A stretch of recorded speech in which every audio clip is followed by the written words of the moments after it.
What is the OSI model? So WAN access standard physical describe both physical layer and the TCP method data link layer requirement, including physical addresses, flow control, encapsulation. So basically, you can see the WAN services work at the data link layer and the physical layer. And the physical layer, they provide you the cabling, connectors, and all those.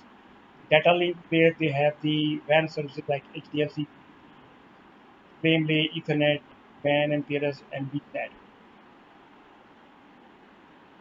The WAN devices. Okay, so you see there is a DSL modem, cable network, PSTN network, PSTN like telephone services. Okay, then they have a dial-up access server, WAN switches. These are the WAN switches provided by the PT or networks. Now there are two types of networks with this circuit switch network and the packet switch network. Most common types of circuit switch network technology are the public switch telephone line and the integrated ISDN. So basically, when you see this in the circuit switch network, there is always a predefined path existing. So when you ring a telephone from your house to your friend's house, there is always a predefined path is already. So that's the difference between circuit switch network.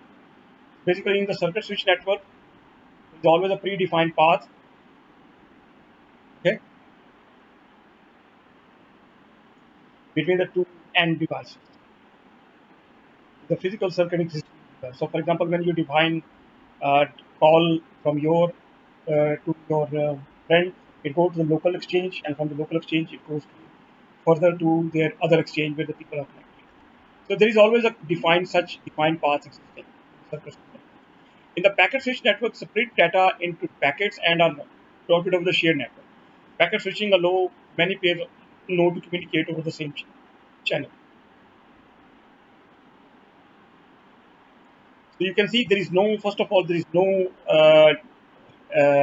predefined path existing.